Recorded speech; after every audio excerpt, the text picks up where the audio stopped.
Сәлем оқырман, бүгін кешкі асқа дәл осындай мясо по-тайски тағамын дайындайтын боламын. Ол үшін туралған еттің үстіне 2 қасық соевый соусты құйып, бірінші араластырып аламын. Одан кейін үйде бар кез келген специялармен мариновка жасайтын боламын.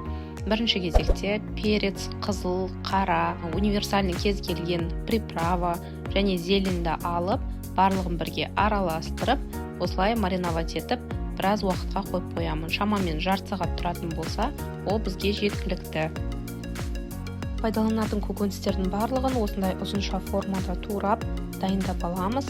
Мен пайдаланатын заттардың барлығын описаниеде жазып, грамдармен көрсетіп кететін боламын. Тіпті етіміздің өзін осындай ұзын формада турауымыз керек. Ол себебі піскен кезде қатайып, көкөністермен бірге көрінетін болады. Сол кезде өте әдемі көрінеді. Менде перец осындай замороженный, оны да қоса берсеңіз болады. Бірінші кезекте қызып тұрған ыдысымызға сұйық майды құйып, майымыз қызғаннан кейін етті салып, жақсылап қуыратын боламыз.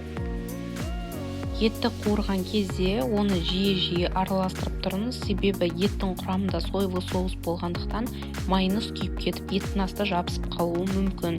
Сондықтан да жиі қозғап, оны араластырып, бір келкі барлығын қуырып алыңыз. Ет қуырылған кезде арнайы осылай суы шығып, өзі сөл бөлінетін болады. Оны 1-2 рет қайтарып араластырып жүргеннен кейін ол тартылып кетеді.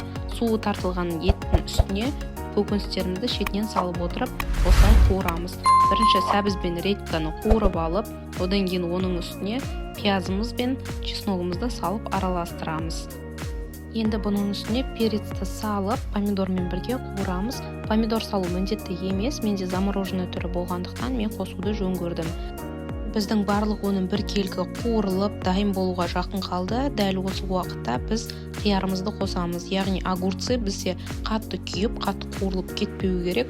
Сондықтан да тағам дайын болуға аз уақыт қалған кезде үстінен салып, бір келкі араластырып, біраз уақытқа бетін жауып қойып қоямыз.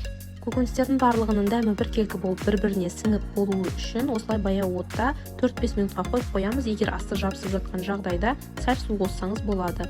Ал біздің подливамыз дайын, келесі гарнирға кірісеміз. Мен 1,5 кесе күрішті алып, бірінші тазалап, оны жуып алып, қызып тұрған майда шетінен салып, осылай қуырдым. Күрішке ешқандай да су құймай, майда осылай шамамен 3 минут орташа отта қуырып алғаннан кейін, ол өзі бір-бірінен бөлектеніп көріне бастайды қуырылғаны. Міне дәл осындай болып бір-бірінен бөлектене бастайды. Сарғыш түске ене бастаған кезде үстінен суымызды құйып, қақпағын жаба берсек болады.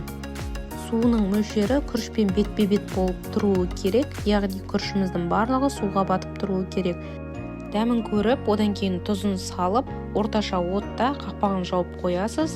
Біраз қайнағаннан кейін барып қана, суы тартылғаннан кейін кішкене астын басып, баяу отта пісіретін боласыз. Күрішіміздің дайын болу уақытысы шамамен 15 минут болады. Ол сіздің газыңызға және осы ыдысыңызға да байланысты болады. Суы тартылған күрішіміздің арасын осылай ашып тексереміз. Егер суы қатты тартылып кеткен болса, асты күйіп жабыспас үшін арасынан сәл су тамызатын боласыз. Ал егерде суы жақсы, өзіне жеткілікті болатын болса, ешқандай да су қосып керек емес. Баяу отта соңына дейін осылай пісіріп алатын боламыз. Міне біздің күрішіміз қазір дайын болды, себебі түбіндегі суының барлығы тартылып, бетіндегі күріштің дәмін көрген кезде сондай жұп-жұмсақ болып тұрды. Бұл күріш қаншалықты жұмсақ болып піскенімен ол бір-бірімен жабыспайды, себебі бұл қуырылып, бастары бір-бірінен ажыратылған. Видеода көріп тұрғандарыңыздай рассыпчатый болып бір-бірінен шашырап тұратын болады. Менің мясо по-тайски тағамым дайын болды, енді бұны кешкі асқа ұсынатын боламын. Күрішті жай ғана сала салмай, суланған кесеге осылай салып, дөңгелек пішінде тарелканың үстіне әдемі етіп түсірсеңіз болады. Күрішімді осылай әдемілеп тарелкаға салып алып, подливамызды бір араластырып жіберіп, керегінше осылай салатын боламын. Біздің тағамымыз өте дәмді, ал күрішіміз сондай жұп-жұмсақ, рассыпчатый болып, өте жақсы болып шығатын болады. Дәл осы рецепт бойынша дайындап көріңіздер. Сіздермен болған Айгерім. Каналға жазылып, лайк басып, комментарий жазып, қолдап кетуді ұмытпаңыздар.